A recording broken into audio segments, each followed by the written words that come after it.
Raymond này hoa hết cả mắt anh em ạ. Múa có phải gọi là tít mù. Vâng, một cú phá đầu tiên để xem Raymond.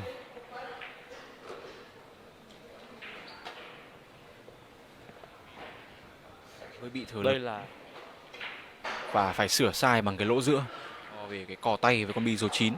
Kéo ngang sang và đã có sai số đầu tiên ở con bi số 4.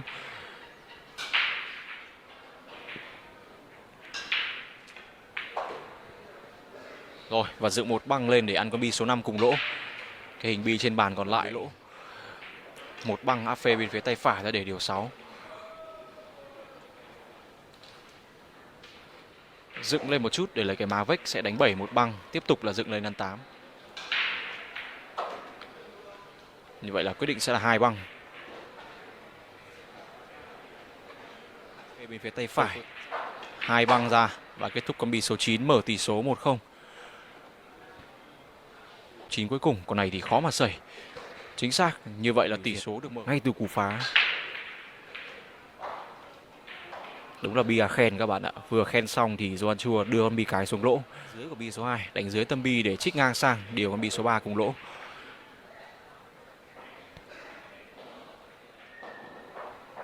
Đẩy áp phê 2 băng thì nó có cái ly va chạm hơn, nên là quyết định của Raymond sẽ là kéo một băng, lấy cái khu vực giữa bàn.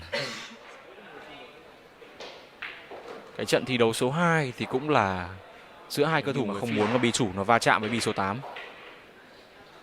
Một cái nhịp đánh rất nhanh, kiểm soát bi chủ và mở góc.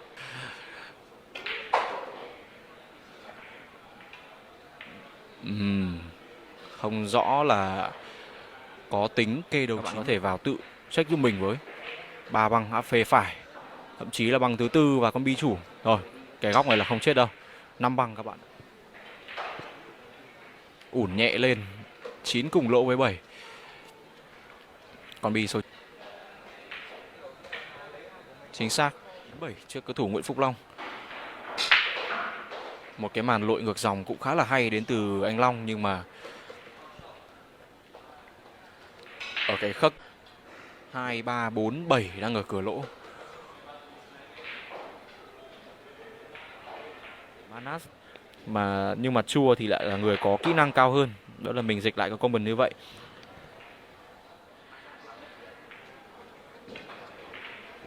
Còn bi số 4 vào lỗ góc và 2 băng ra điều 5. Bi số 5 lấy đường. Quyết định sẽ là chạy đạn ở bi số 5 khi mà rồi, một tình huống A băng không hợp lệ. Quyền đặt bi trong tay dành đến cho Doan Chua. Và đây cũng cái việc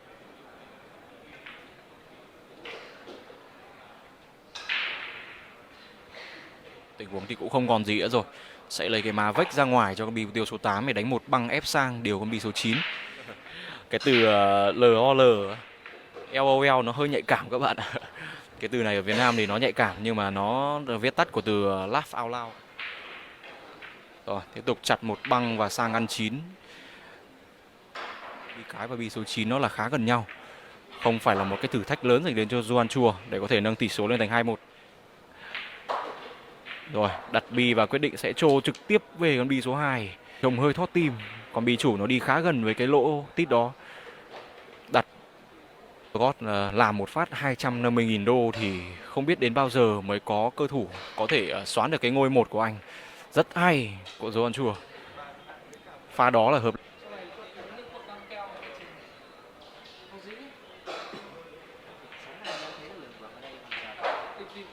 này hay không? Bia khen các bạn ạ, bia khen. Anh em rep của mình với là trận đó không có sóng.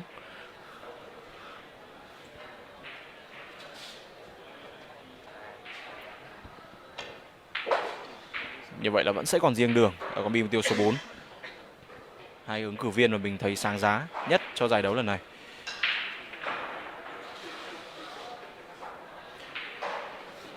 Anh em nhà cô Vin Trung và cô Vin Han. Quên, giờ mới nhớ ra. Thế thì mình sẽ thay đổi lại cái dự đoán của mình là Doan Chua và Vinh Trung thì thắng trận đầu rồi, trận 2 thì cũng đang đánh thôi. Còn cả Còn cả Thanh Tú nữa. À xin lỗi. Bạn Thanh Tú comment là còn cả Aloysius Giáp nữa. Mình đọc hơi nhanh, lag các bạn ạ.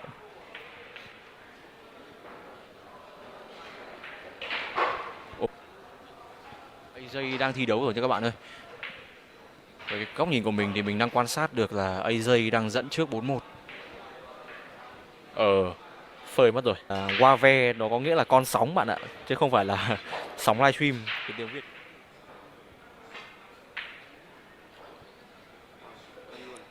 Như vậy là quyết định sẽ tấn công luôn ở con bì số 2. Có ra phơi thì cái đầu gậy nó cũng sẽ không còn nhiều, cũng rất khó để điều từ 2 ra 3.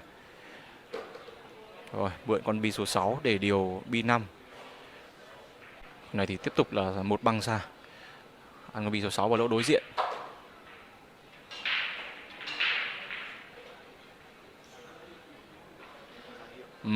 Định sẽ là cu lê 2 băng thì điều 7.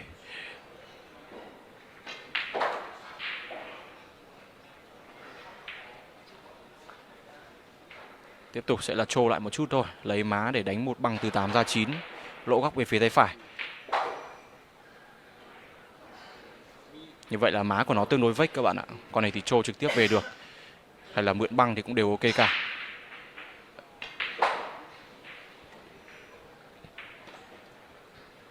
Để nâng tỷ số lên thành 4-1.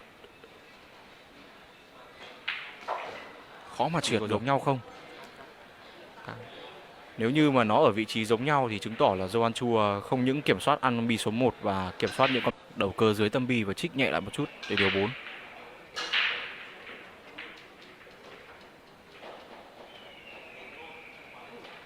Cái sẽ hơi thiên hướng nằm sát với thành băng bên phía tay phải để thuận lợi đánh 3 băng về điều từ 6 về điều 7.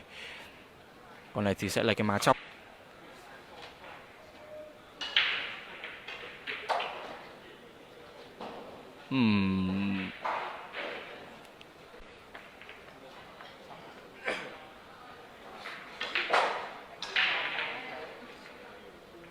Rồi, kiểm soát góc ra là tốt để không va chạm với bi 9 trên cái đường con bi cái đó, là cái cầu tay nó bị cò với bi số 8.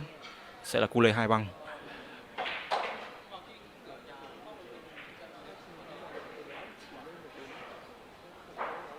Số 9 cùng lỗ với 8. Như vậy là dựng một băng lên thôi, cũng là ok. Còn đó nếu như mà điều 8 cùng lỗ, 9 cùng lỗ với 8 thì sẽ dựng trơn thôi. Nếu như đánh 2 băng thì sẽ đánh một chút áp phê.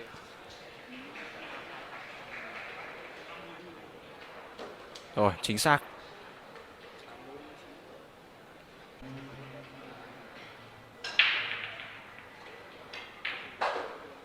Trồ nhẹ lại một chút để ăn bi số 4 cùng lỗ.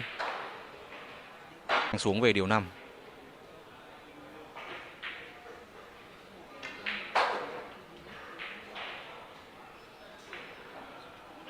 Bộ cơ của Joan Chua khá cao, sẽ là cu lê áp phê phải 2 băng điều 6. Và lấy cái má trong. Joan Chua luôn luôn chọn những cái má thuận nhất các bạn ạ. Dù có phải chấp nhận đánh những con bi trước nó phải sử dụng đến kỹ thuật thì Joan Chua vẫn sẽ chấp nhận và điều nó em thôi bạn ơi. Bởi vì ngày hôm nay thì tất cả các bạn khán giả cũng đều được vào xem mà. Con này đánh bộp một phát. Cu lê 2 băng các bạn ạ. Cảm nhận rằng cái góc táng vừa rồi từ 7 ra 8 nó là nặng. Và Joan Chua cu lê 2 băng, né được mặt 8 và điều 8 cái lỗ đó luôn. Trồ nhẹ lại và con 9 cuối cùng để nâng số chấm thông của mình lên con số 3. Chính xác. Rồi, con bi số 3 vào lỗ giữa. Cái va chạm với bi số 5 nhưng mà ở vị trí vẫn xử lý được 4. Ây, cái ý tưởng là rất hay, kéo cong về luôn các bạn ơi. Rồi, tình huống đó trông thế thôi nhưng mà tương đối là nhạy cảm đấy các bạn ạ. Một lúc sau nó mới tiến lên phía trước. Kinh nghiệm cho các bạn một chút nếu như có tình huống đó. Một băng ra, kết thúc bi số 8. Cú đánh trông như vậy thôi, vào lực rất lớn đó các bạn ạ. Bởi vì bi số 7 chấp nhận là trôi nó lăn vào cái lỗ góc gần bên phía tay trái này không? Quen thuộc không anh em? Anh em thông cảm nhá, bình luận cả ngày nên là cũng có những pha lú.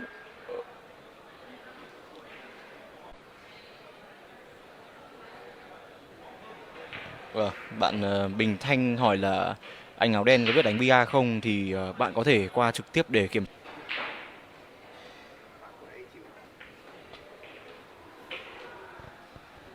Ra đến đây thì chắc là không còn gì nhiều để nói về nữa đâu.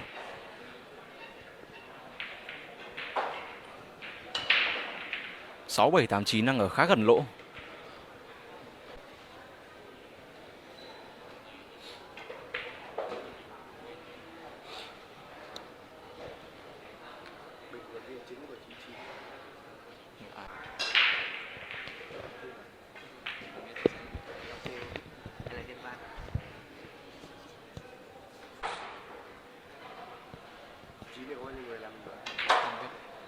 Ồ, ba băng các bạn ơi, ba băng rất hay. Đánh mềm thì chắc chắn nó sẽ không chạy được cái quỹ đạo như vậy. Thôi dù sao thì cũng đã ở điểm hưu. Tấn công đi. Và thuận lợi hơn cho cú đánh tiếp theo, điều từ 4 ra 6.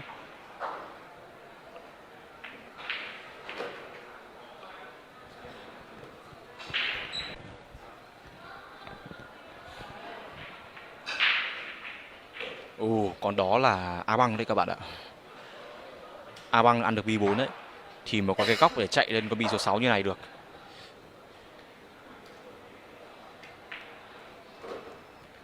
Lấy má vách cho bi số 7 để dựng.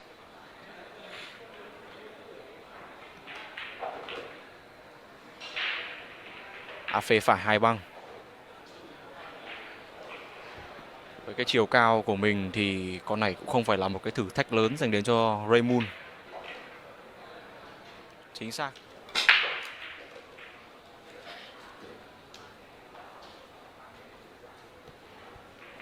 Đến tầm này thì chắc chắn là Johan Chua không thể đi chấm được nữa, bởi vì khá là ít sự lựa chọn cho Raymond trong tình huống này.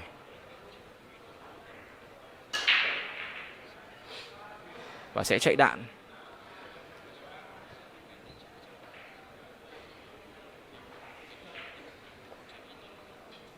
Bobby của Johan Chua thì chúng ta không còn gì phải bàn nhiều rồi. Trâu lại vào điều bi số 3 và lỗ giữa. Trông rất nhẹ nhàng. Sẽ còn riêng đường. Má vách đánh một băng ngắn dựng lên, kết thúc bi số 4 và lỗ xa. Và ra đến đây thì tôi có thể chúc mừng sớm cho Johan Chua cho bi số 5.